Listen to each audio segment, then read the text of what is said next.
नमस्कार दोस्तों, मैं Lal Bahadur Singh Yadav SCNIC YouTube channel पर सभी छात्राओं का स्वागत करता हूं।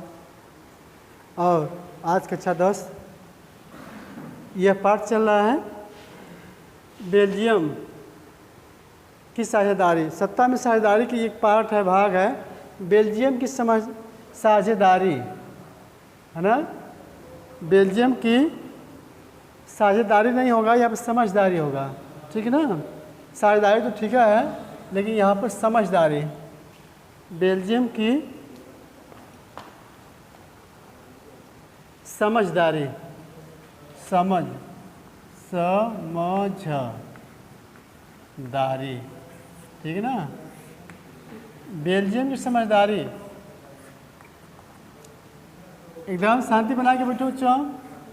देखिए, हमारे कहने का मतलब ये है कि बेल्जियम की समझदारी अभी हाल में हम जस्ट अगले वीडियो में मैंने बताया था श्रीलंका और बेल्जियम के बारे में। सत्ता की भागीदारी कैसे कैसे है, भागीदारी साझेदारी वही चीज़ होती है।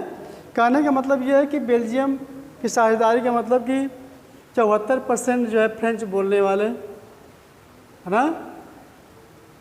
74% जो है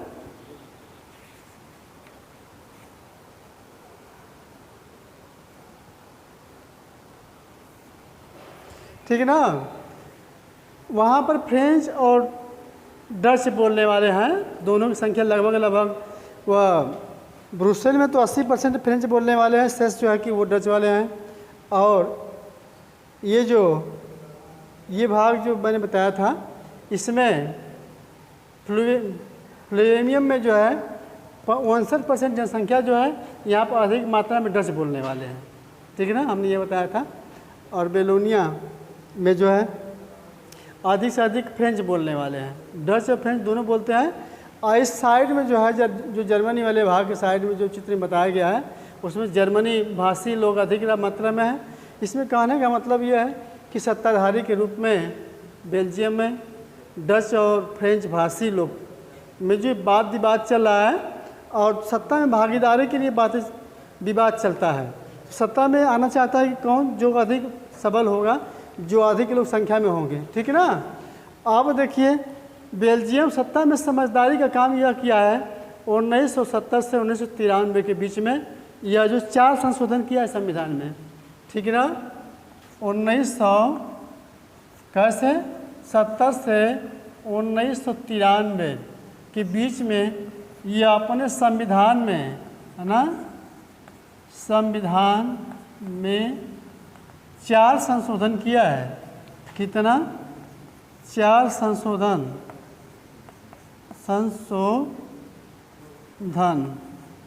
4 संशोधन किया है। 4 संशोधन में यह कह रहा है कि श्रीलंका के हिसाब से बेल्जियम में बहुत अंतर हो गया है। श्रीलंका के हिसाब से चल नहीं रहा है। श्रीलंका में तो भिन्न भिन्न मत के वाले हैं। वहाँ जो है कि सिंघली, तमिल, ईसाई और मुसलमान हैं, लेकिन सिंघली बोलने वाले जो है 74% हैं। 18% जो है ईसाई तमिल बोलने वाले, कहीं कहीं 11% है तमिल, हाँ 8% जो ईसाई है, और जो है कि 7% मुसलमान की बात कर रहे हैं, संख्या है। और भाषा जो है, देखिए श्रीलंका में कह रहा है कि 74% जो सिंघली है, सिंघली भाषा बोलने वाले हैं, सिंघली भाषा है, ठीक है ना। और 18% जो तमिल है, तमिल भाषा है, ठीक है ना। भाषा बोलने वाली संख्या है, तो सिंघलियों की संख्या ज़्यादा है, और इसलिए कहते हैं कि नहीं सरकार हमारी होगी, और राष्ट्रभाषा जो है सिंघली घोषित कर दिया गया। यहाँ विवाद खड़ा है। विवाद इसलिए खड़ा है कि यहाँ पर श्रीलंका में जो भागीदारी दी गई है इनकी, ठीक है ना, इनको नौकरी में अधिक महत्व दिया गया है, इनको नौकरी में कम, इनके प्रति जो है शासन उदार है। शासन ये कभी नहीं चाहता है कि जो है कि इनकी नौकरी मिले और इनकी भाषा को जो है राष्ट्रभाषा घोषित किया जाए। न तो इनकी भाषा में शिक्षा दी जाती है, और न ही इनकी भाषा में कोई काम काज होता है। इनका कहना है कि हमारा काम काज जो है हमारी भाषा में होना चाहिए, हमारी भाषा को भी राष्ट्रभाषा घोषित करना चाहिए। और यह बेल्जियम में यह समझदारी आ गई है कि श्रीलंका की तरफ से हम काम नहीं करेंगे। श्रीलंका को हटा करके, इनके विचारों को हटा करके, यह जो है बेल्जियम 4 संविधान में संशोधन किया है।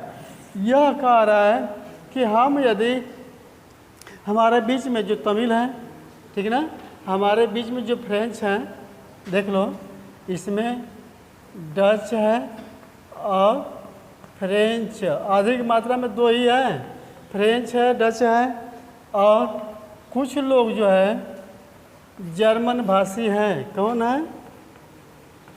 जर्मन भाषी हैं, ठीक है ना, भाषी हैं। अब सरकार में यही 2 हैं, डच और फ्रेंच। यह समानता का अधिकार दर्शा रहे हैं। तो संविधान संशोधन में बेल्जियम ने क्या किया है? अपने संविधान में बहुत बड़ा जो 4 संशोधन किया है। कह रहा है कि हमारा संविधान इस तरीके से होना चाहिए कि जो 2 भाषी है, डच है, डच और फ्रेंच, इन दोनों को, इनके दोनों सदस्यों को, दोनों वर्ग के दोनों भाषी सदस्यों को जो है क्या किया जाएगा? समान अधिकार, समान अधिकार किसमें? सत्ता में। अधिकार किसमें होगा? सत्ता में। इसलिए समान अधिकार दिया जाएगा कि संविधान संशोधन किया जाएगा तो भी दोनों की भागीदारी समान होगी। यदि दोनों की भागीदारी समान नहीं है तो संविधान में कोई संशोधन नहीं किया जाएगा। जैसे कि हिंदुस्तान में है, संविधान में जैसे कि राज्यसभा, लोकसभा है, तो राज्यसभा में पास हो गया तो लोकसभा में पास नहीं हो पाएगा, लोकसभा में पास हो तो राज्यसभा में पास नहीं हो पाएगा। इस तरीके से मामला रुक जाता है, संशोधन नहीं हो पाता है। जब किसी व्यक्ति की सरकार दोनों जगह, लोकसभा में और राज्यसभा दोनों में है, तो वह संशोधन अच्छे तरीके से बखूबी से कर लेता है, ठीक है ना। तो इस तरीके से ये है, यहाँ पर यह संशोधन उन्होंने किया है कि नहीं भाई, जब तक दोनों का मत विचार समान नहीं होगा तब तक कोई संशोधन नहीं किया जाएगा। और इन्होंने कहा कि नहीं, वो जो आर्थिक रूप से जो बंटवारा है वो समान होना चाहिए, यह कह रहा है, ठीक है ना। इसमें वह कह रहा है कि हम किसी और की तरह जो है यह कार्य नहीं करेंगे, ठीक। देखिए इस तरीके से है। इसमें एक और संशोधन किया गया है, इसमें अगला संशोधन है, कह रहा है कि ब्रुसेल, जो बेल्जियम की राजधानी है ब्रुसेल में एक अलग सरकार है, अलग सरकार है जो किसी से, केंद्र सरकार से कोई मतलब नहीं है। जैसे कि हमारे यहाँ केंद्र शासित प्रदेश है ना, उसी तरह से जो है यह अलग सत्ताधारी है। हमारे कहने का मतलब यह है कि बेल्जियम इस बात को यह कह रहा है कि बेल्जियम में जो सत्ता की बात कही गई है, इसमें कोई भी अन्य भाषी जो है इसमें कोई विभेद पैदा नहीं करेगा, ठीक। यह 1970 से 1993 के बीच में 4 परिवर्तन किए। चारों परिवर्तन जो है, पहला जो है वह संविधान में समान अधिकार दिया गया है दोनों भाषी वालों को। जब तक कोई भाषी उसमें किसी संविधान संशोधन में भागीदारी उसकी नहीं है तो वह जो है क्या होगा, वह संविधान संशोधन नहीं हो जाएगा। जैसे ब्रुसेल की बात रखी, ब्रुसेल में एक अलग सरकार है। ब्रुसेल में एक अलग सरकार जो है उसमें कोई एक पार्टी जो है उसमें विभेद पैदा नहीं कर सकती है। कहने का मतलब केंद्र की जो सत्ता है, राज्य सत्ता उससे अलग है, उससे कोई उससे प्रतिबंध नहीं है, वो अपने तरीके से कार्य करती है, ठीक। और अगला इसमें कानून यह है कि सबके अधिकार का ध्यान दिया गया है। और इसमें यह कहा गया है कि जो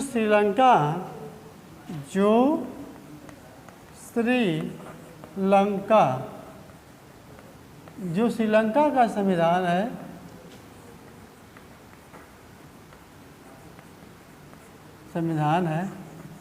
उससे बेल्जियम का अलग है, अर्थात भिन्न है। यह नहीं चाहता है, बेल्जियम नहीं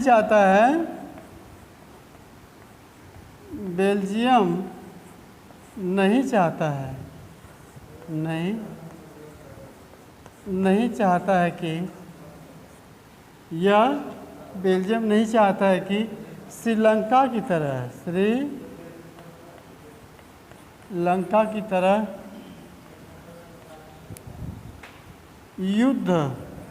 गृह युद्ध कर लीजिए, गृह युद्ध सामने खड़ा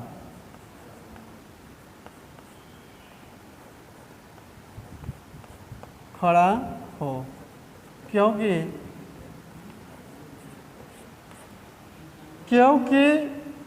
जब श्रीलंका में सिंहली भाषी की सरकार है तो तमिल, ईसाई और मुसलमान की जो भाषा के जो लोग हैं ये अलग संगठन बना रहे हैं। जब उनको उदारवादिता के रूप से देखा जाता है, न तो उनको नौकरी में सहयोग किया जाता है और न ही जो है उन्हें कुछ दिया जाता है, शिक्षा में अधिकार भी नहीं है, न ही नौकरी में है, ठीक ना। इस तरीके से जो है यह अलग है, यह जो है बेल्जियम को पसंद नहीं है। इस तरीके से क्या है, गृह युद्ध भिड़ा हुआ है, लगा हुआ है, जिससे शांति कायम नहीं है, वहाँ की सत्ता की भागीदारी कायम नहीं है, लोकतंत्र जो है स्वतंत्र रूप से कार्य नहीं कर रहा है, ठीक है ना। श्रीलंका में वह सिंहल भाषी लोगों का दबदबा है, जो अन्य बहुसंख्यकों का दबदबा है, अल्पसंख्यक जो लोग हैं वह चुपचाप पड़े हुए, कहीं उनका वर्चस्व कायम नहीं हो पा रहा है, इस सत्ता से बाहर है और सत्ता के खिलाफ में रहते हैं, हमेशा संगठन बनाते हैं और बना करके उत्तरी और पूर्वी छोर में यह संगठन बनाते हैं और बना करके उस सत्ता के खिलाफ में गृह युद्ध ठान रहे हैं कि हमारे हक की लड़ाई है, हमारा अधिकार होना चाहिए, जिसके हिसाब से हम सत्ता में कायम हो। हमारी भाषा भी, तमिल भाषा भी राष्ट्रीय भाषा होनी चाहिए, ये उनकी मांग है। जब राष्ट्रीय भाषा होगी तो उसके भाषा में उनको शिक्षा दी जाएगी, जिससे उनका अधिकार बना रहेगा और कायम हो जाएगा। इस तरीके से यह सिंघल द्वीप की बात जो है, इसमें कहने का मतलब यह है कि इसमें यह कहा गया है कि सत्ता की साझेदारी है ना, साझेदारी क्यों होती है और क्यों नहीं होती है, इस बात को जानना जरूरी है कि क्यों सत्ता की साझेदारी क्यों जरूरी है, इस बात को जानिए। देखिए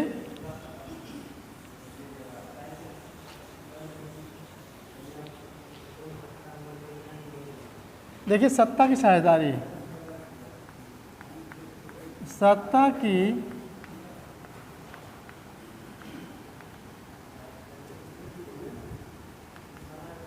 साझेदारी,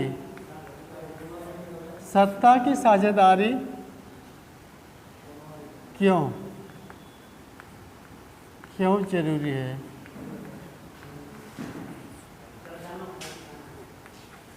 क्यों जरूरी है, इस बात को जानिए।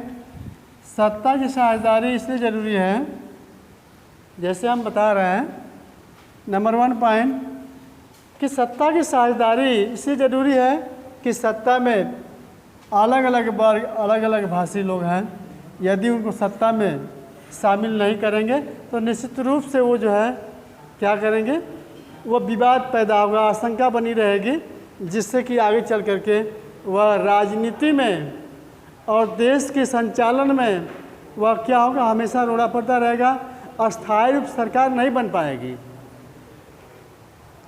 हमेशा डंडा झंडा लेकर के वो हमेशा खड़ा रहेंगे आपके विरोध में, कहीं सभा होगी विरोध किया जाएगा। इसके लिए जो है आपको सत्ता में हर वर्ग की साझेदारी अनिवार्य रूप से होनी चाहिए, जिससे किसी वर्ग को पीड़ा या न पहुँचे कि हम जो है सत्ता से बाहर हैं, हमारी बातें नहीं सुन जाती है, ये हमारा देश जो है नहीं है। इस बात को जानने के लिए जो है यह अनिवार्य है कि सत्ता की साझेदारी जरूर चाहिए। इसलिए सत्ता की साझेदारी ज़रूरी है कि इसमें आशंका न बने और अस्थायी सरकार बने। अस्थायी सरकार तभी बन सकती है जब हर वर्ग के लोगों को सत्ता में रखेंगे, और कोई वर्ग यदि इससे अछूता हो जाएगा तो वह हमेशा डंडा झंडा लेकर के वह आंदोलन करेगा, ठीक है ना, और हमेशा सरकार के खिलाफ में तमाम बातें भाषणबाजी करता रहेगा और पीड़ित रहेगा। जनता को सुखमय और शांति तरीके से देश को चलाने के लिए हर वर्ग को उसकी जनसंख्या के हिसाब से अधिकार देना अनिवार्य है। ये मेरा पर्सनल मत है, ठीक है ना, जिसकी इस तरह से दिया गया है। बेल्जियम ने समझदारी किया है, समझदारी यह किया है कोई वर्ग ऐसा न कहे कि वह जो है कि हम इससे अछूते हैं, पीड़ित ना हो, ज़िंदगी सही तरीके से जी ले। यह बेल्जियम का कहना है। बेल्जियम जो है श्रीलंका के हिसाब से यह अपने आप के कानून में परिवर्तन ला दिया है। इसमें समझदारी, शांति और कल्याण की हित की भावना इसमें पीड़ित निहित है, और जिससे कि पूरा बेल्जियम का जो शासन है शांतिपूर्ण तरीके से हर वर्ग के अधिकार को ध्यान में रखते हुए यह पिरो दिया गया। आज विश्व में नंबर 1 का संविधान चल रहा है, कानून चल रहा है। और देख लो भारत में जैसे जैसे लोग आ रहे हैं इतना बढ़िया कानून, तमाम छेड़छाड़ किया जा रहा है। जैसे सत्ता में आते हैं क्या कर रहे हैं, संशोधन पर संशोधन, संशोधन पर संशोधन। उनको पता नहीं है कि अन्य देश का संविधान कैसे चल रहा है, अन्य देश के कानून कैसे चल रहे हैं, इनको पता नहीं है। यह चाह रहे हैं कि सिर्फ एक वर्ग का वर्चस्व बना रहे। यह कभी संभव है? यह श्रीलंका की तरह गृह युद्ध आने की संभावना सामने दिखाई दे रही है। लोकतंत्र खतरे में जा रहा है। आप हमेशा लोकतंत्र पढ़ रहे हैं, उठाकर देख लीजिएगा। फ्रांस का, अमेरिका का, श्रीलंका का, बेल्जियम का, तमाम यूरोपीय देश हैं जो कि लोकतंत्र का निर्माण सबसे पहले किए।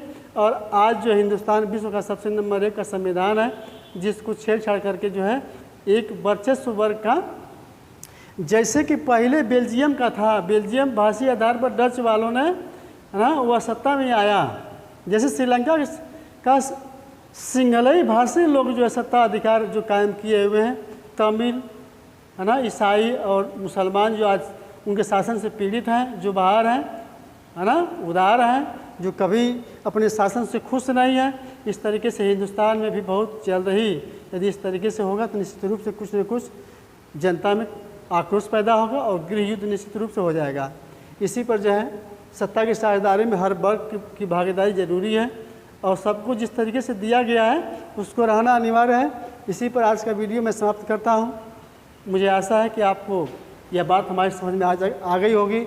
लोकतंत्र और सत्ता की साझेदारी भी समझ में आ गई होगी कि जब वर्ग में अलग अलग भिन्नताएँ परसेंटेज हैं उसके हिसाब से उनको देना चाहिए, लेकिन हिंदुस्तान में ऐसा नहीं है।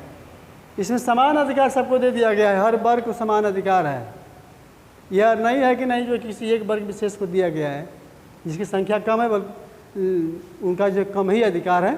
ठीक है, जो हद है इनका स्वागत है, इनको सभी लोग मानते हैं, हम भी मानते हैं। इसी पर यह वीडियो आज समाप्त होता है। धन्यवाद।